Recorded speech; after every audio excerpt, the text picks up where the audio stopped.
Welcome everybody back into Nerd Sesh. As always, I'm Carson Breber and alongside me is Logan Camden. And today we've got lots of interesting NBA to talk with you all, but we have to start with the Los Angeles Lakers, Logan. We haven't had the chance yet to discuss their ultimate victory in the in-season tournament, what they did to the Indiana Pacers. We talked throughout last week about how impressive they'd looked up to that point, but what did you take away from that showing and how the Lakers have really started to put things together here? Well, first, focusing on the in-season tournament, like you mentioned, we talked in depth with Jason Timpf leading up to it, and what a massive success we thought the in-season tournament was. And I think, considering the results of the first in-season tournament, I think it was even more of a success. And why do I say that? Well, I think if a young and upcoming team had won it, it would have been really exciting. You get to crown a young and upcoming superstar like Tyrese Halliburton, like Zion Williamson. Whoever it would have been that, came away with it. But I just think it adds some real legitimacy, some credence, some weight to the tournament that it needed. It is a new concept. A lot of people were really critical and skeptical of it and wondered, would it be successful? I was one of those people. I didn't know if players would be incentivized to play super hard. There were debates about, should there be an automatic bid into the playoffs? Is it enough for the guys to really go out there and play hard? Not only did the players take pride in it, they really cared, but LeBron and the Lakers winning it adds hella weight to this moving forward. Because the first one ever is the two biggest brands in the sport. You know what I mean? So I think if we're looking at this from the bigger scope with the in-season tournament, I think that it's going to be a staple for years to come, and I kind of like it, man. What about you? I know they're going to hang the banner in the Staples Center. I think it's cool. It's like the way I saw somebody explain it was really well, like soccer, you play a cup instead of, it's not your league cup where you're winning a championship that's most important, but, it's still another nice banner and trophy. It's something to take pride in. What do you think about, because I don't think it's over-celebrated. I mean, I think it's a big accomplishment, and I'm all for the banner hanging and, treating this as a big deal. Yeah, the banner might be a little bit much at this point just because we still haven't fully established the stakes and the significance of this, but it was absolutely an amazing debut for the tournament. Totally agree with you on how positive it is for the league and for this event that the Lakers won it and that everybody took this so seriously, that we had really high quality quarterfinals and semifinals, and above all else, that the biggest name and face in the league, LeBron James, at almost 39 years old in year 21, nobody would be more justified in writing off really any stretch of the non-postseason. And yet he took this as seriously as anybody, and it was just great for the product, and it was great for legitimizing the in-season tournament. And to people who try to diminish that and be like, why are they celebrating so much over a early December win against the Indiana Pacers? You're just not getting the picture. That's not how anybody treated this, and thank God they didn't, because it did add a really exciting dimension to a regular season that I think a lot of us agree is too long, and often it feels like there isn't really stakes night to night. So I don't know that we can have any sort of big picture context when we're talking about hanging this up in stadiums, when people are talking about legitimately already legacy stuff. We just don't know how things are going to progress. But it was an awesome start, and there's no denying that. And the Lakers rose to a really high level to go out there and win it, and it gave us a pretty clear picture of what some of these teams are going to look like in playoff settings, because this was the closest simulation to playoff basketball that you can possibly have in the regular season, and I'm all for that. It was awesome. I'm so glad you said that, because that's exactly what this felt like. A tune-up early season. Yeah, to give you a picture of what these teams are going to look like playing hard, real playoff-style basketball. And I do think you're right. The final thing on the in-season tournament I'll say is, you're right, we're not going to know the full extent of what this means until we have a couple years of in-season tournaments to look back on, but it is going to be up to the players every single year playing hard that's going to make it serious. You know what I mean? If it's once the players start treating it like it doesn't mean anything, that's when it's going to fall off. I hope it doesn't come to that. I hope that every year moving forward they do. For the Lakers on the whole, outside of the last game we saw where Dante Exum obliterated the Lakers, that was crazy, man. 7 of 9 threes. How many did he make in the fourth? What did he make, like 4 or 5? It was ridiculous, man. The Lakers didn't switch their defensive strategy. They are without Jared Vanderbilt in that game. But just kind of, Darvin Ham said it after the game. He was like, the analytics said that we should sag off of Exum. I don't know, man. I've played a lot of basketball, not NBA basketball. I've played a lot of pickup.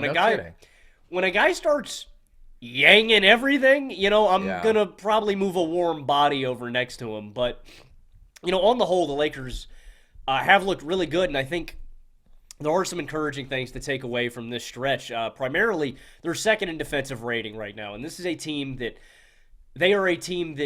is going to have to win games on the back of their defense. That is the identity of this team. They are good at turning defense into offense, at dominating on that end, at making big-time plays and suffocating the other team. That's how they're going to win games. And I think with the return of some of their athletes and Jared Vanderbilt, we've seen them take a big leap forward. Anthony Davis has been a huge part of that. I still think he's the best defensive player on planet Earth. In this stretch, they're 8-4 in their last 12. In the last 12 games, he's holding players 12.5% below their average field goal percentage inside 6 feet. That's fourth among players with at least 7 or more field goals defended inside of 6 feet. And I think I've been really encouraged by what we've seen from Anthony Davis offensively too, Carson. Yeah. A little more physical. We've seen some nice jump shooting, specifically against the Mavs. 37-11 when he didn't really look at – he didn't look at full strength. You know what I mean? He didn't look at 100%, and he still went out there and balled. So we've talked about the Lakers a lot. LeBron and AD certainly seem like they can reach a high enough level to give this team a championship-level ceiling. The role players are playing better, defending well, shooting well. And as Jason, friend of the show, host of Hoops Tonight, you guys should go check out his content. He does basically breakdowns every day.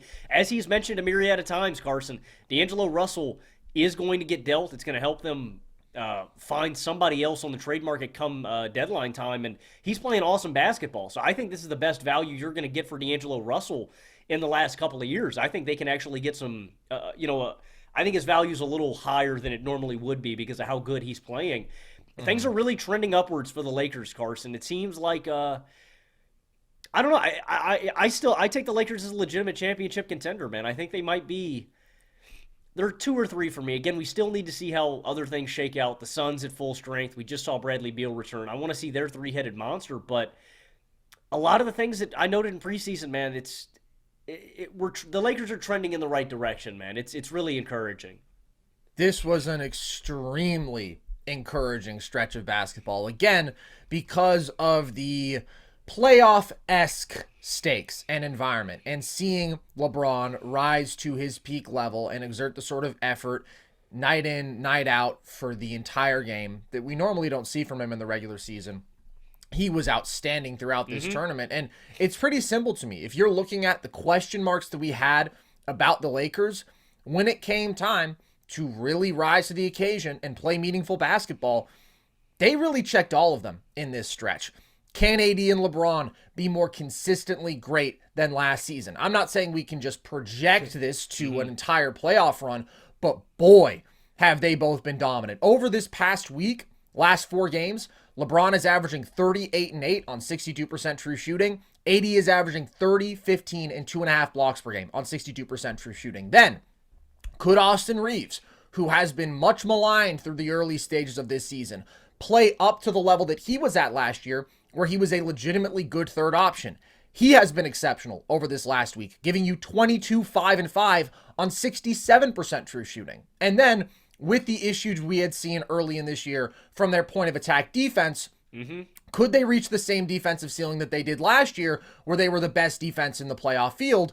And I say yes to that. And AD is the driving factor there. He was terrifyingly great in that Pacers game. And no, I don't expect him to always be that aggressive and that effective offensively, but he absolutely can defend at that level night in, night out. He is the best defensive player on the planet and anchored a phenomenal defensive showing against Hallie. And we had talked about how Hallie was really impervious to being disrupted by any defensive coverage. He had been so efficient out of every action, against every look, and basically every personnel grouping that teams had thrown at him, and he still played fine against the Lakers, but he certainly didn't dominate in the same way that we're accustomed to. And I think that you have to give Vando and Reddish a tremendous amount of credit for that. Those guys both have great length.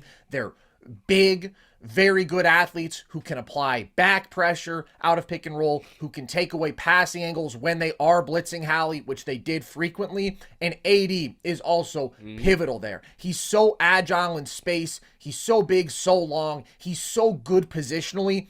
He also took away some passing angles where you can see, okay, Hallie wants to hit the roller. That's normally the right read in this situation. It's just not there. He's got to try to improvise midair. He just wasn't able to always hit the optimal pass, which we know if you aren't going to actively take away those angles, he will do. And then also LeBron was good as the low man. They had to trust him when they're blitzing out of pick and roll, and he made a couple brilliant plays anticipating Hallie's passes, and you see his IQ just can allow him to make plays defensively that other dudes can't. So it was a phenomenal collective defensive performance against one of the best offensive players in basketball. And even when they started trying to run pick and roll actions that wouldn't involve AD, where instead of having Miles Turner as the screener, it was Buddy Hield, it was another one of the guards. I mean, if those guys tried to attack the paint, AD was offering unbelievable help. And overall, forcing the other Pacers to try to beat them in these 4-on-3 situations proved to be a great call because the team defense was so sharp and those guys just weren't consistently good enough as decision makers, as threats off the bounce to really punish that. So they had great defensive personnel, they had a really good game plan, and they slowed Hallie and the Pacers down. Didn't stop them, but slowed them down in a way that we haven't really seen other teams do. AD gets the most credit there, but it's a testament to the overall ceiling that this team defense has that we bet on, the driving factor in why they can be a contender. It's can they be the best defense in the field and then be good enough offensively and rely on their superstar talents down the stretch to make enough big plays offensively. That's always been the formula. And AD was phenomenal offensively in that game too. You saw a level of aggression from him, exploiting his advantages, quicker than Miles Turner. He was very willing to attack him off the bounce. He had his jump shot going in this one. And by the way, really had his touch shot making against the Mavs too.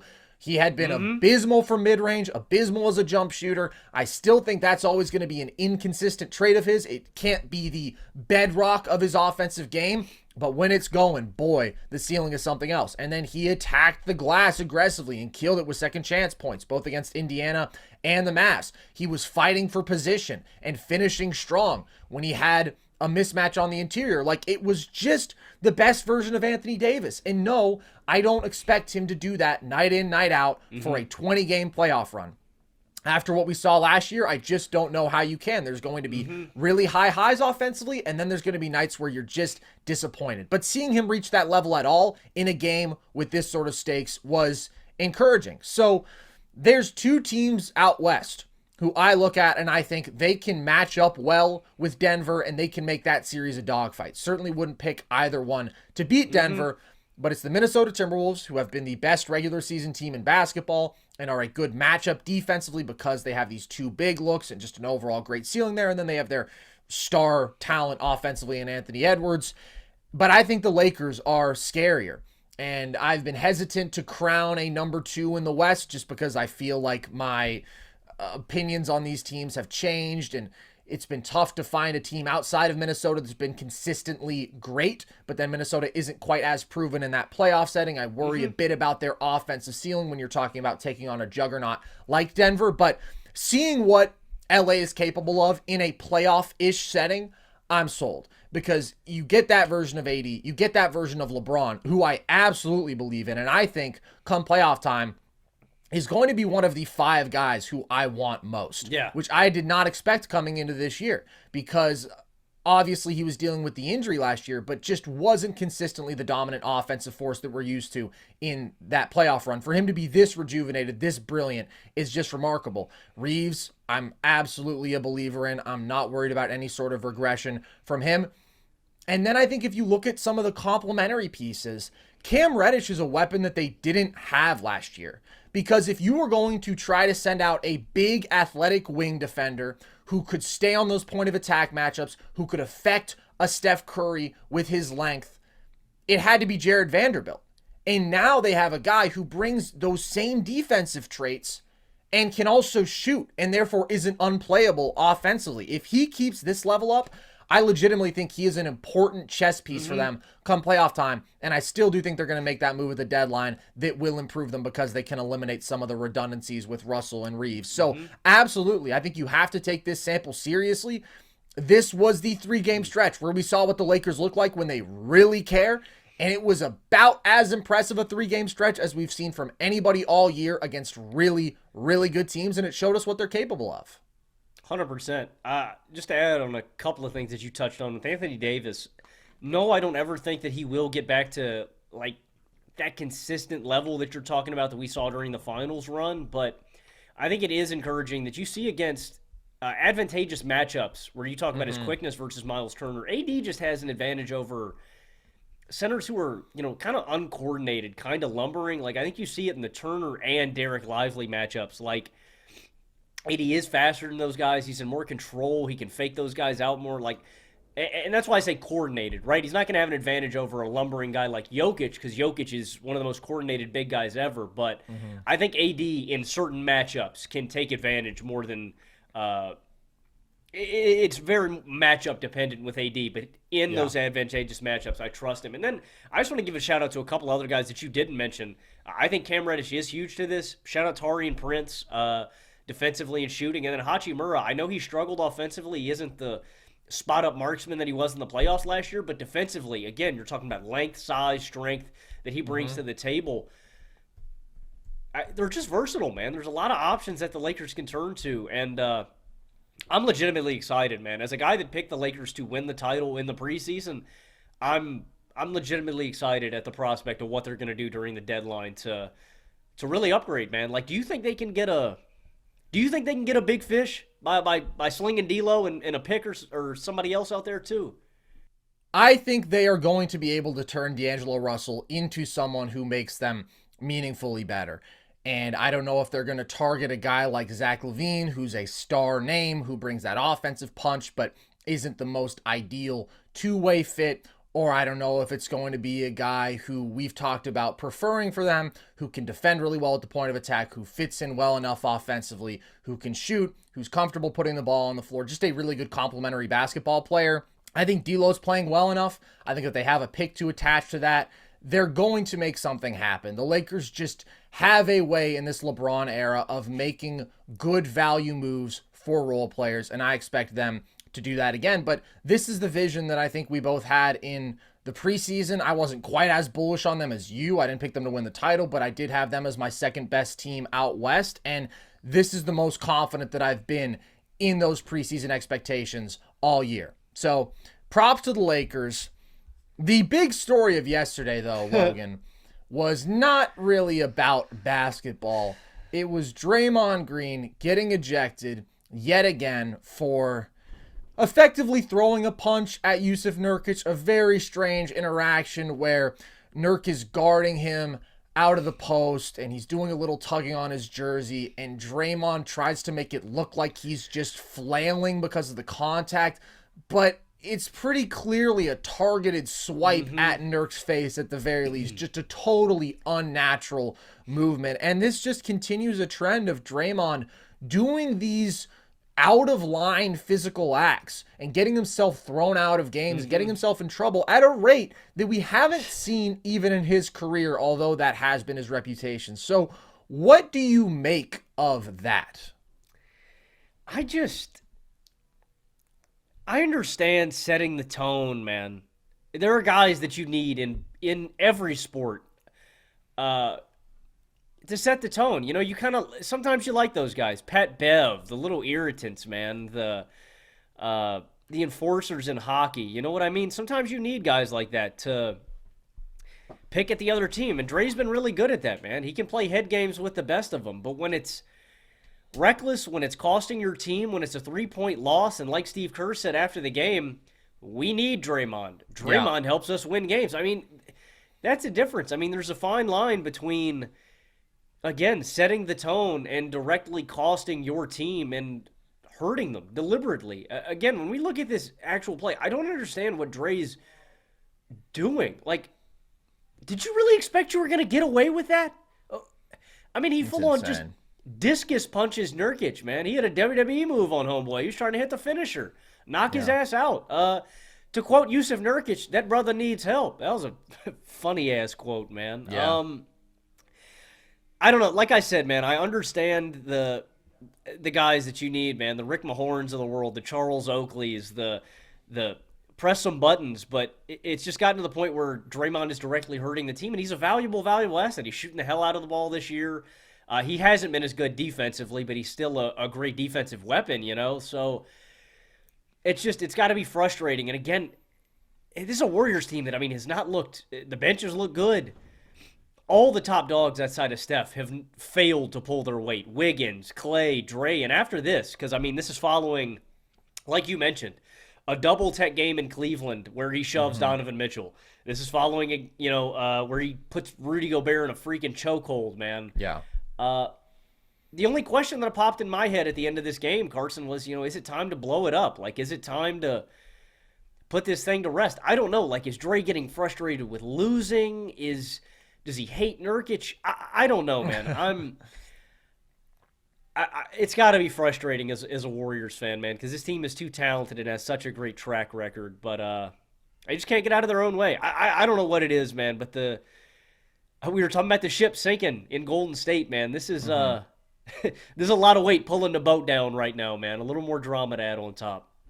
Well, you certainly can't blow it up because you have to make the most of Steph's window. There is no way that you are going to get requisite value on the open market for Draymond, and he is still invaluable to this team when you consider the elite defense that he has consistently made them when he is on the floor, and the fact that when he's off the floor, they haven't been very good there at all. When you consider how he conducts the offense, his playmaking, his IQ there, he is having a career shooting season. That to me is a total non-starter, right? There are other dudes who are playing poorly enough and who aren't as essential to the core construction of this team where you can talk about moving them. Draymond, it's a non-starter, but this is inexcusable. And you talk about needing the enforcers, needing the antagonists, needing the irritants.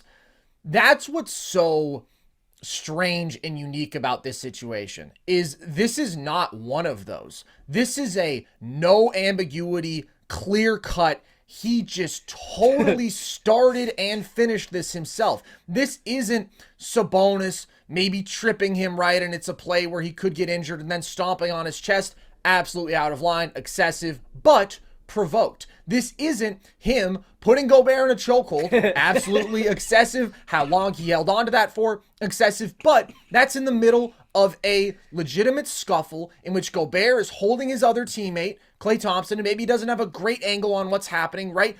Those are situations where he's escalating where things have already started to go south.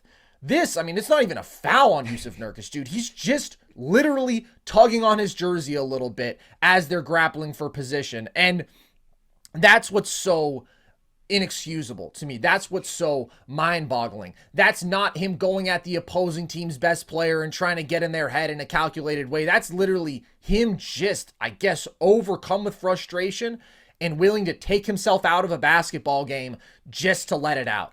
And that is such a negative for this team because, Logan, you mentioned the Kerr quote about how they need Draymond out there. They absolutely do. Like, him getting thrown out of these games, him getting a 5-game suspension is having a very negative impact on this team. The Cavs game, from which he got ejected, close loss. The T-Wolves game, from which he got ejected in the opening couple minutes, close loss. This game against the Suns now, from which he got ejected, close loss. The games he's outright missed, the Warriors are 2-5 in. So that's an overall 2-8 record in games where Draymond is either unavailable or he takes himself out of the game too early because of an ejection. And it's just really sad to me because of what this is doing to Draymond's legacy. I am a huge fan of Draymond Green's basketball game. In my early adolescence, he was my favorite basketball player on the planet. I had a Draymond Green jersey. I think that he does so many great things that a large portion of basketball fans will just never fully appreciate because there's such an obsession with offensive skill and particularly one-on-one scoring, and Draymond is really inept there, right? He's got no bag whatsoever. For most of his career, he hasn't been able to shoot. He's not a super cool vertical athlete. He doesn't have crazy fluidity, but what he is an all-time defender. and really a one-of-one weapon in NBA history there, because how many other guys have been this elite as a perimeter defender and this elite as an interior defender?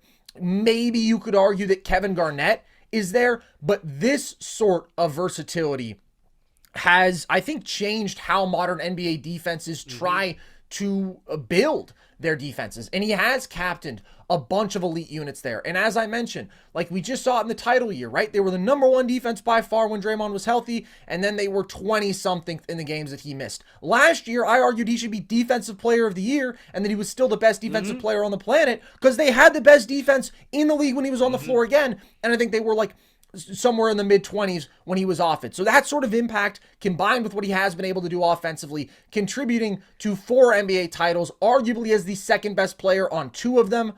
Like, he's just had such a fantastic basketball career. He was the second best player on the floor in a Game 7 in 2016 with LeBron James, the only guy who was better than him, Kyrie Irving, Steph Curry, Klay Thompson. Like, he is never going to be fully appreciated for the basketball genius that he is.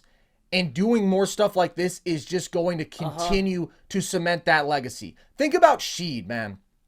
What do people think about when they think of Rasheed Wallace? Ball don't lie. Well, ball don't lie, that's true. But even more so, I would say they think about a volatile personality, a guy who has the ejections record, a guy who has the single-season text record. I mean, refs hated Sheed, though, man.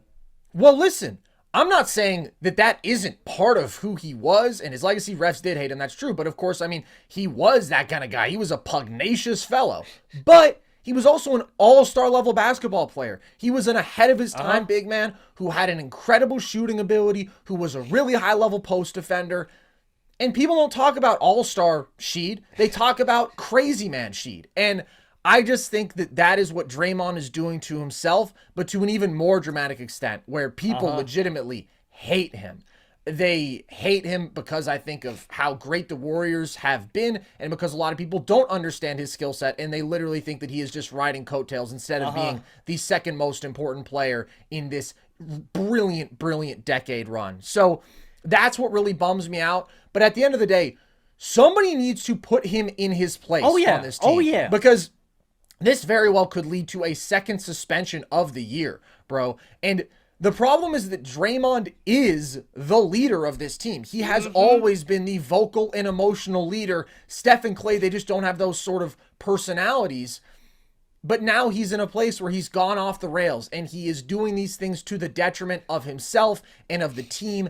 And I don't know if the Warriors have that personality to really put him in line, because Steve Kerr, I think, is a great basketball coach. And I think he is awesome at managing personalities, but that's mostly by trusting his guys and often giving them a little bit of leeway because he knows they're great players and allowing them to be themselves. But you've now crossed a threshold where you just can't allow that. So it's disappointing. It's frustrating. This isn't 2016 where it's like, oh my God, should he have gotten suspended for kind of hitting LeBron in the nuts when the guy was stepping over him? No, I'm opposed to that when you're talking about those kind of basketball stakes. This is unprompted, unwarranted, completely excessive, and it's just indefensible. The thing that I think is most frustrating about all this, Carson, is something about what you just mentioned is, you know, how much of a basketball genius Draymond Green truly is. And I don't just mean that defensively. You know, I mean, he's a really great offensive player, too, in terms of IQ, intelligence, you know, where the ball needs to go, what needs to happen defensively, positionally, where he needs to be. Like, you know, you talk about skill. Draymond may not be super skilled, but he's super smart, and that's what makes him a great player. It's just frustrating that a guy this smart, this basketball smart, this cerebral of a basketball player can't control his temperament, and it really is hurting this team. I do think you're right. I think somebody has to check him. If it's Wiggins, if it's Curry, if it's Klay, if it's Kerr, somebody's got to pull him aside and just get him straight. You know, get him aligned, man. I don't know who that guy is, but I don't know, man. I'm just worried that this is going to get worse because all of this, the common denominator is losing. And I don't know if this eventually reaches a boiling point. Does this get worse? Do other guys have frustrations? Because that's the cure-all. The cure-all in any sport, when you're having any drama, is winning games. And Dre is actively hurting them, and there's not really anything encouraging that's pointing to this team having a dramatic turnaround. So I don't know. I just don't want to see this get worse, but winning is the only thing that's going to cure these symptoms, these issues, man. No, I think you're right. We can't just look at this and say that it's a coincidence when the Warriors are having their least successful basketball season with Steph Curry on the floor, and especially with Steph Curry and Klay Thompson on the floor.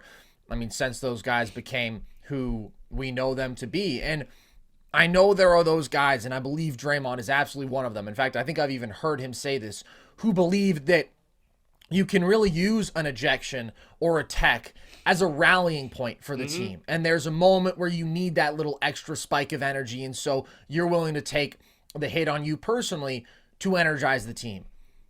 But when you look at this year, those are just not the type of situations that we're dealing with here. Nobody's upset at Jusuf Nurkic. Nobody's going to unite against Jusuf Nurkic, who didn't do anything wrong. And you're just not at that stage of the game. Against the Timberwolves, actually, the Warriors did really play with some spunk after that. But is it worth, in a game where you're already down Steph Curry, getting both yourself and Klay Thompson, who would not otherwise have been ejected? That would have just been a tech, I believe, if Draymond hadn't escalated the situation to that extent. Is it worth getting both of you thrown out of the game and ultimately losing because you're at such a talent deficit? No, it's not. So there's no way to defend what Draymond is doing right now. And you're right. They have to get back on track winning basketball games. And you know what's a good way to do that is for Draymond to actually stay out there on the floor, because it turns out he has a massive, massive impact on winning that we've seen for years and years with this team. They just aren't the same without him. In the NBA, the game can change in an instant, but no matter how the action unfolds, you know DraftKings Sportsbook has your back. This week, new customers can score $150 instantly in bonus bets just for betting $5 on basketball. Win or lose, you get an instant dub. Download the DraftKings Sportsbook app now and use code NERDS. New customers can get $150 instantly in bonus bets for betting just $5 on basketball, only on DraftKings Sportsbook with code NERDS. The crown is yours. You know who started to win basketball games, Logan? Won 5 straight, 10 of their last 13? The LA Clippers. And I don't think either of us have been particularly fond of their contending ceiling, of the James Harden trade as some sort of cure-all for their issues. But what have you made of them starting to play some better basketball here? I've liked it. The Clippers have looked good, and I've liked what I've seen out of Harden too. I was really skeptical again. You said it. Not enough ball to go around. You know what I mean? All these ball-dominant guys. I like how they've staggered stuff. Harden, Terrence Mann in the starting lineup, Russell Westbrook off the bench. Yeah. And they found a chemistry, a flow to the offense where Harden's setting the table for guys, setting up other guys. You know, it's not a Harden ISO possession. It's a pin down from Big Zoo. Let's get PG to rock and let him go to work. Let's get Kawhi to ball and let him go to work. You know, it's a little more – there's a little more ball to go around. It's not – we don't need 2 basketballs. And I think that's been encouraging. I think they found a flow there. I think we have to give a ton of credit to Kawhi Leonard for what he's doing. Damn, when he's healthy, man, he's sick. Kawhi's unreal. 25, 6 and 4, and 54, 42, 92 splits over the last 13. They haven't beaten a ton of great competition. Houston twice, Dallas, San Antonio, Sacramento twice, Golden State, Denver, Utah, Portland. Some good, some playoff caliber teams, some not. But again, encouraging from where they started. And I really liked what I've seen out of them defensively, too, after losing some of the wing depth that they had here. I was really concerned about them. Kawhi and PG have looked good holding up against wings. Man has at point of attack. And a huge credit to Big Zoo on the interior, man. Oh, my God, yeah.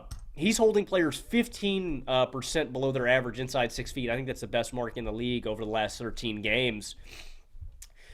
This isn't a cure-all, Carson. I think you're right. You know, I'm still not there with the Clippers because I think when we were looking at these hypothetical playoff matchups, I still don't like how the Clippers match up against some of these other teams with size. Like Minnesota has a size and athleticism advantage on them. I think LA has a size and athleticism advantage on them.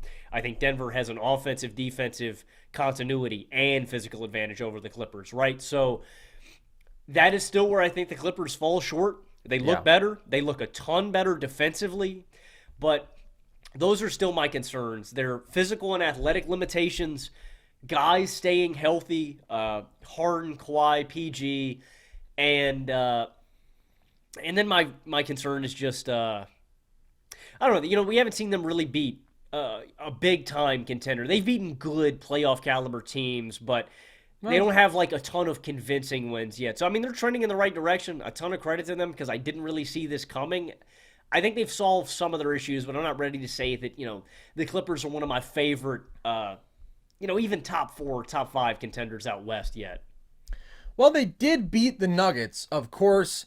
It was in Jokic's worst shooting game of his career where he goes 9 of 32, and I thought that they defended him well. I thought Zoo did a good job in one-on-one situations, post-ups. I thought that Kawhi and some other dudes provided really effective help, but at the end of the day, Jokic was just missing a lot of shots that he normally makes in his sleep. So yeah, Denver probably could have won that game, but I mean, that's beating a really good team. The Clippers hung in there. They were down early in that when everything was falling for Denver, and they just kept coming, and that was a quality win. They've beaten the Kings twice now, and they whooped on them yesterday. The Warriors game was a very, very weird win. So I agree with you. Like, it's not like they've beaten a whole bunch of world beaters here, but they have picked up a couple of quality wins, and they've just been playing much better basketball. And Logan, when this 10-3 stretch starts, you know what also marks that exact same timeline? When they benched Russell Westbrook for Terrence Mann, which I think we were in absolute agreement was key. When you are talking about solving that not enough ball to go around issue, maybe take out of the starting lineup the guy who is the 4th best of all of your 4 players who really like to have the ball in their hands, who is the least effective off ball. And guess what? They are now a much better defense because Mann is a better point of attack defender. Also, I gotta say, just like all the dudes here are busting their asses on the perimeter, and Zoo is protecting the hell out of the rim, man. He is defending at an unbelievably high level, like almost all defense level. And they've also found a decent backup big in Tice, which they really didn't have at all through the very early stretch of this season. And then offensively, Mann is just a much more intuitive fit. You have more shooting on the floor. You have a guy who is not going to try to create too much with the ball in his hands. And just this entire group is settling in more there, I think. They're moving the ball more. I mean, it's still not like the epitome of the beautiful game. It's not the 2014 Spurs. A lot of dudes are just still doing their thing one-on-one, but you're seeing more swinging the rock to open guys on the perimeter, and there is more shooting out there to take advantage of that.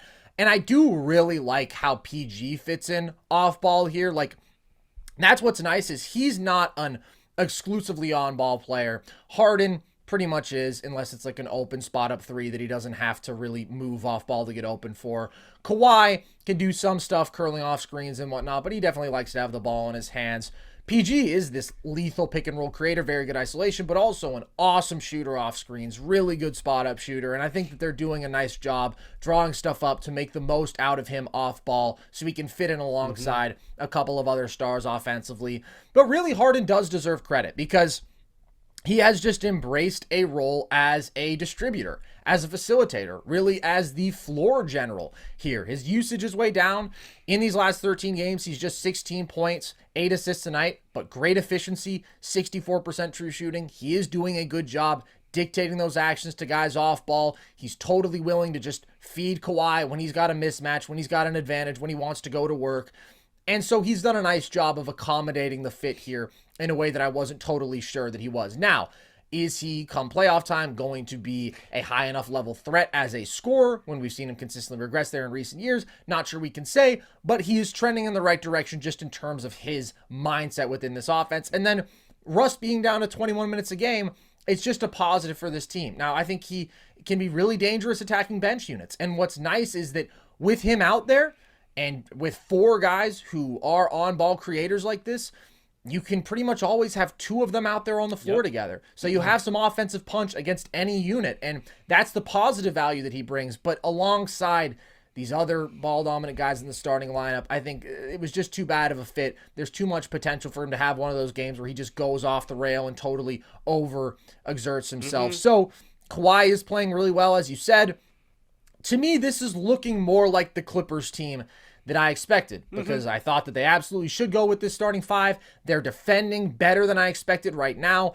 I do think there's some shot variance going in their favor. Teams just haven't shot well from deep at all against them in this stretch. No question they're defending much better than they were, and they found the right personnel, and they're playing with the right mentality there. But I'm with you. I said that I thought they were the 5th best team in the West when you're talking about playoff upside when they made this trade. And then they started to look maybe a bit uglier than that for the first handful of games, but now that's about where I feel they lie again. And I'll tip my cap to you, too. I mean, you said, leading up to this, I didn't anticipate this at all. I thought the Clippers kind of sold with this trade. I didn't anticipate them reaching this level defensively. I didn't expect an offensive turnaround. And you said, I mean, even after the really crappy start we saw after the Harden trade, you were like, I expect this offense to be a lot better. And they've been thriving on the defensive side of the ball, but the offense has looked better. And I will say, too, we are critical of the Clippers come playoff time, I think rightfully so for the reasons that we've laid out. But there is value in having this many creators against, you think about teams that don't have this wealth of creators, and then you think about one of the biggest primary issues with the Clippers, and that's health. We saw it, with Russ last year in the playoffs. No, they didn't win the series, but a couple of games where he needed to take over and exert himself more, he could prove to be valuable. So, I mean, if there's a couple of games come playoff time where PG or Kawhi are out and you need another guy to come in, Russ can help you in a series, I'm certainly not ready to crown the Clippers or anything, but I'm also not ready to count them out either. I would like to see them.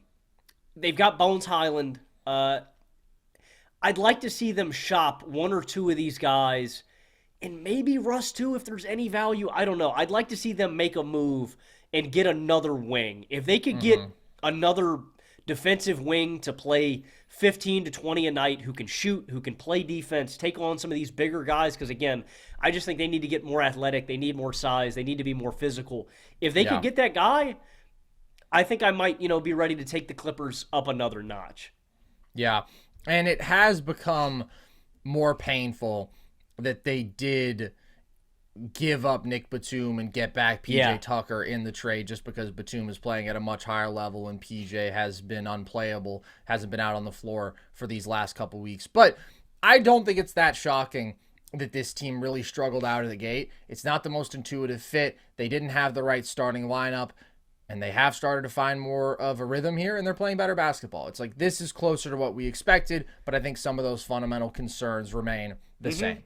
Okay, I want to talk about the team that has been the best in the Western Conference this year, because I've seen some comparisons floating around between this current Minnesota Timberwolves team and the last great regular season team that Rudy Gobert was on, that being the 2021 Jazz, who had a dominant regular season. They were the best team in the regular season, in fact, and then lost in the second round to the Clippers, and that was like the ultimate, oh my God, Rudy exposed series. Clippers go small ball. Terrence Mann has 39 because Rudy can't hang on the perimeter and he can't abuse any sort of mismatches offensively. What do you think, Logan? Which of those two teams would you say is better, that Jazz team or this Timberwolves team that we're seeing right now? I'm taking this year's Timberwolves team, Carson, and for me, it's not really terribly close. And that may seem kind of surprising considering how dominant that Jazz team was in the regular season. Third in offensive rating, fourth in defensive rating, number one in net rating. They go 52-20. They win in the first round before losing in 6 to the Clippers, where you noted Gobert kind of gets exposed. They run 5 out, small ball, Nick Batum at the 5, and they just spray on the Jazz. And that was without Kawhi too, right? That was just PG going nuts. The last 2 games, there was no Kawhi, Yeah. And so I can understand why, people may be skeptical of this Timberwolves team, but I think there are some real big differences between these teams. We can start one. I think the Timberwolves just have a number one advantage with Anthony Edwards over Donovan Mitchell. Like, I love Donovan. I think he's a tremendous scorer. When I think you're looking at these guys at their apexes, I think Ant's a better defender. And I think Ant's a better player right now, like in terms of just being able to take over a game physically, jump shooting wise. I take Ant as my number one, but the biggest thing between these two teams has to be defensively. Like, the Jazz, I don't know if they had a plus defender. Royce O'Neal? Like, Royce O'Neal's probably your best perimeter defender. The Timberwolves have a ton of plus defenders here. I mean, Anthony Edwards, McDaniels at the point of attack. You've got Karl Anthony Towns playing the best defensive basketball of his career. That's the big difference to me, is that I don't think you can exploit this Timberwolves team the way you could Utah. Come playoff time, maybe they try it. Maybe you go small ball and see what happens. I don't know what hypothetical matchup they're going to draw, but maybe you try it. I just don't see how that happens with all the length out here. I don't see Gobert being drug out of the paint consistently enough to exploit that. Again, I can't say because, we're not there yet. We haven't seen the playoffs. We don't know what teams are going to try. And that's ultimately how you win playoff series, is tactics like that. The Miami Heat do not make it to the NBA Finals last season without expert coaching from Eric Spoelstra, right? The Clippers don't survive that series if they run their normal offense. But you make these changes and you see if they work. I just don't see how it's that exploitable with this Timberwolves team. So, yeah, the Jazz are probably about a regular season offense in that team, and statistically they're a similar regular season defense, but I just don't think you can exploit this Timberwolves team the way you did the Jazz.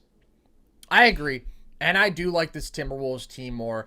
I don't want to totally diminish that Jazz team, though, because I thought that team was pretty legitimately great. I thought that they had a beautiful offensive system and identity. They had shooters everywhere. I mean, they had, to me, the two best candidates for sixth man of the year in the same season, that being Joe Ingles and Jordan Clarkson. That's pretty rare. The one thing that could be exploited was their perimeter defense. And I think Gobert gets a lot of flack for that, but absolutely the guys around him let them down. And also, I remember highlighting before the playoffs that year, the one matchup out west in which I did not like the Jazz was against the Clippers because of how easily they could go 5 out, how comfortable they were in those lineups, and how bad of a matchup that was for Utah. So Gobert absolutely bears some responsibility to that, but it's also understanding that, the problem isn't just that, oh my God, look at Rudy, he can't guard on the perimeter. You're negating his greatest advantage. He is an all-time great rim protector. And when you don't have to attack the rim to create great offense, that's when you are really winning the matchup regardless. It's not just about him struggling out there necessarily, because sometimes he's okay on the perimeter. It's you are taking him out of his element and you are making it so he can't do what he does best. But this defense, to me, is absolutely built to last in a playoff setting in a way that Utah defense wasn't because of what you mentioned. You have elite point of attack guys in Jaden McDaniels and dialed-in Anthony Edwards. You have another big who guards post players very well and offers additional support on the interior. I mean, even depth pieces, right? You have a Kyle Anderson. It's just so superior, a supporting cast. And the other key factor to me, Logan, is that you can't go small against this Timberwolves team because Rudy Gobert is not going to punish you, right? I mean, he's gotten a little bit more aggressive with his post-ups these last couple years, but ultimately, he's not skilled enough there. He's not physical enough there. You can probably get away with it. What you can't get away with is going small against this massive two big lineup, which also includes Karl Anthony Towns, who absolutely will go at your smaller wings one-on-one. If it's downhill as a driver where he's just more physical, if it is out of the post. So that's not tenable to me anymore. You just can't do it. You are now going to get abused and punished on the other side of the ball for that. On the glass, you are going to get destroyed. So it's just a different dynamic. And I also think having a legit star number 2 offensively at all is a different dynamic because Utah had this great collective, right? They had a bunch of smart guys. They had shooting everywhere with Bojan, with Conley, with Joe Ingles. But having a guy like Cat who can absolutely abuse mismatches, who might be your best offensive player in any given series, that's a difference maker to me. Donovan always felt this overwhelming burden, and I think part of this is just how he's wired, to go crazy in these playoff scenarios, to go out there and try to drop 40 every night and shoot 15 threes every night. And, I mean, he had those consecutive playoff runs where he played really, really well, and then you see 2022 when that shooting comes back down to earth. Boy, the shot quality's pretty rough. It's not necessarily the best for team offense. Anthony Edwards doesn't have that sort of singular burden here. He has to do a lot. He has to rise to a superstar level if they want to legitimately go out there and try to win the title. But Cat is a sort of release valve and a guy he can lean on individually in a way that there wasn't anybody like that on the Jazz. And then I think just overall, and this is in line with the you can't go small against them point, this is a bigger, more athletic, more physically imposing team. They are built to make you uncomfortable, and they are built to go right at you and go through you. And that just generally scales very well to playoff settings. When we think about recent champions, if it's the Lakers in 2020, biggest team in basketball. If it's the Bucks in 2021, massive front line, big, athletic, physical team. The Nuggets last year, you may not think about them as those same sort of bruisers, but they sure were big, and they were going to kill you on the glass. Like, that's just an advantage that Jazz team, outside of Gobert, really didn't have. They were soft defensively. They weren't very big and athletic in the front court. So, I mean, maybe they're not the same regular season team as the Jazz. Now, I think that they still can be. They've been a great regular season team. But in a playoff setting, yes, I think that they have higher upside. They can't reach that sort of offensive ceiling, but they are going to be so much better defensively. That Jazz team, when it came to the playoffs, I mean, I think they were 13th of 16 teams in defensive rating, and they never defended well in the playoffs. They would turn out top 5 defenses in the regular season because Gobert was so great, and then when it came time to actually exploit some of the weaknesses there, playoff teams had a field day. And this Minnesota defense is just, I mean, top 3 in the league for sure in a playoff setting. Let me ask you this. Do you worry about them at all against smaller, quicker teams? Say a hypothetical like against the Kings. I don't know how that would come up. If they played the Kings, like, do you think the Kings could outrun them? Do you worry about their transition defense with the 2 big looks? I think that the Kings are a relatively good matchup for them in terms of how they can produce offensively as such a perimeter-centric core. But I think that is offset by the fact that the T-Wolves are just going to bully them physically, offensively. So, no, I don't think that Sacramento's a team. I certainly wouldn't pick them to win that series. And true. I mean, a lot of their offense is generated, especially in the playoffs last year. It was Fox. It was Monk downhill. If Gobert hypothetically could run drop in Sabonis, I think they could beat them in the transition game, but I really think half-court offense against any team against the T-Wolves is kind of going to be a burden, man. It's going to be a struggle. It's going to be really, really rough. So I think that is the biggest difference maker of them all. But you mentioned the Kings. You mentioned Sabonis, Logan. This is a very specific topic, but I think it's an interesting one. I made videos about both Alperen Sengun and Domantas Sabonis last season and talked about how Sengun, long-term, could have a Sabonis-esque impact when you think about this playmaking big who then is going to maybe not have the best defensive impact. And I know that a lot of people were calling Sengun Baby Jokic. My point was long-term, he's probably closer to a Sabonis kind of guy. With the leap that he's taken this year, though, just flat out right now, who do you think is better, Logan, Sengun or Sabonis? It's a really tough question. You know, I like Domas a lot. I'm a Kings fan, and I appreciate a lot of what Domas does. Against smaller bigs who are less physically imposing, he can dominate on the glass. He's a phenomenal passer. And he's got decent touch, but I really do. I think there's an offensive gap between Sengun and Sabonis in terms of just creation, man. Like, I think that Sengun has a deeper post bag. Oh, yeah. I think he's got better touch. I think he's got better body control. I think he's a better shooter. I think he's a better vertical athlete. Like, they're similar. They're similar, but, you know, I worry still about Sabonis in a playoff setting. Against the Golden State Warriors, that to me was the difference maker, is that Fox and Monk are playing their asses off, getting downhill, dominating the interior, getting bucket after bucket, and Looney's just dropping every time. Hey, Domas, go ahead. Take this 18-footer. Go ahead. Take the 3. We don't care. We're going to let you shoot all game long. I don't think you can do that with Sengun. And defensively, you know, I mean, it's not like Sabonis is one hell of a stopper. I think Sengun's a better vertical athlete than him. I think they're comparable rebounders. And when you look at the age difference, I give the nod to Sengun. But right now, I think Sengun's a better offensive player, man. And considering that I don't think they're both great defensively, I'm going to take him. I still worry about Sabonis completely disappearing in a playoff setting. I don't think I would worry about that with Sengun, man. I think his bag is too deep. Yeah, I think that's the key difference. You have to really respect someone as a scorer in a playoff setting if they are completely an offensively oriented player for them to have their peak value. And Sabonis has not proven that he is the level jump shooter who needs to be given a bunch of attention to, and he has not proven that he is the sort of skilled one-on-one post scorer to where against big physical guys who can hold up, who he can't just go through lowering his shoulder, he hasn't proved that he can be very effective in those situations. So that's number one. Sengun is just a more skilled post scorer. He does have better touch. He has a much deeper bag. If it's the use of fakes, he's a real trickster. I mean, he's got good body control. He loves his spin move. And then he's been awesome for mid-range this year, shooting 56% there. And he's still not super comfortable from three.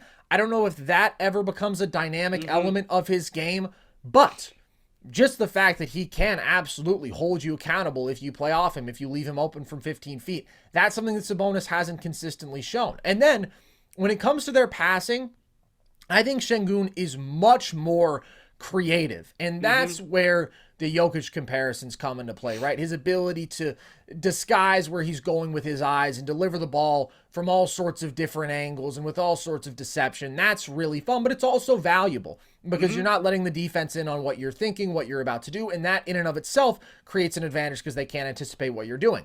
Sabonis is a very good conductor, but he doesn't do much of that above and beyond improvisational genius. Oh my God, how did he see that stuff? Like, he racks up a lot of assists just by executing the offense. If it's running handoffs, if it's just having good timing and feel on a designed cut or off ball action.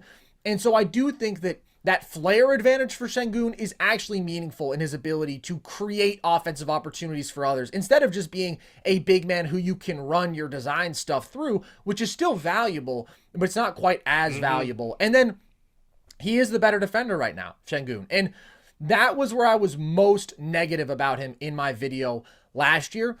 Now, I made it clear that he's not baby Jokic just because, I mean, there's certain things that Jokic has that are so tough to replicate. Number one, his monstrous size, right? He's 285. He's crazy strong. He's taller than Sengun. Sengun cannot match that sort of dominant physical imposition.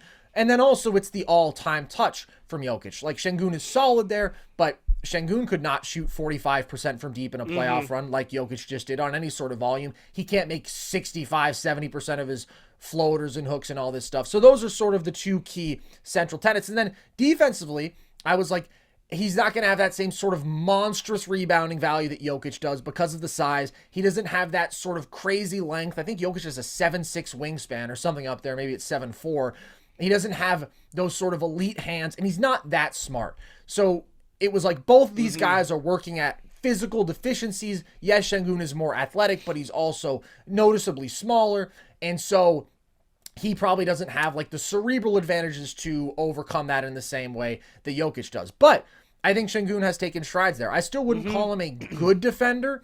I actually don't think that he's always very smart positionally. I don't think he's a very good athlete in space. And he's still not big for a 5. But, I mean, just in terms of literally protecting the rim, he is a good vertical athlete. He's holding players 9.6% below their average field goal percentage at the rim. So he hasn't been a hindrance in as much of a defensive limitation as I thought he would be. So to me, I mean, Domas has the advantage in terms of rebounding, and that's kind of it. I know that, you know, we really liked Sengun in the pre-draft process when he came out. Me, you, Carvel did a pre-draft show. We're enamored with Sengun. We immediately thought, there's no way this guy's bad, right? You know what I mean? He's too skilled to be a bad offensive player. He's going to be good. He's going to be solid. That's where I want to ask you, right? Do you see a higher ceiling? I know you don't think he's going to be Jokic, right? I mean, Jokic is Jokic, man. Yeah. Do you see a higher ceiling, though, with Sengun still? Yeah. I think that he is continuing to go on a very promising trajectory. And like I said, I thought that he would fall somewhere in the Sabonis range, maybe a little bit more upside offensively because of the same two factors that I talked about now, where he's just concretely above and better than him. But I think that he's already playing better than Sabonis. He's playing at an all-star level right now. And to me, the key is if he can hang in there defensively.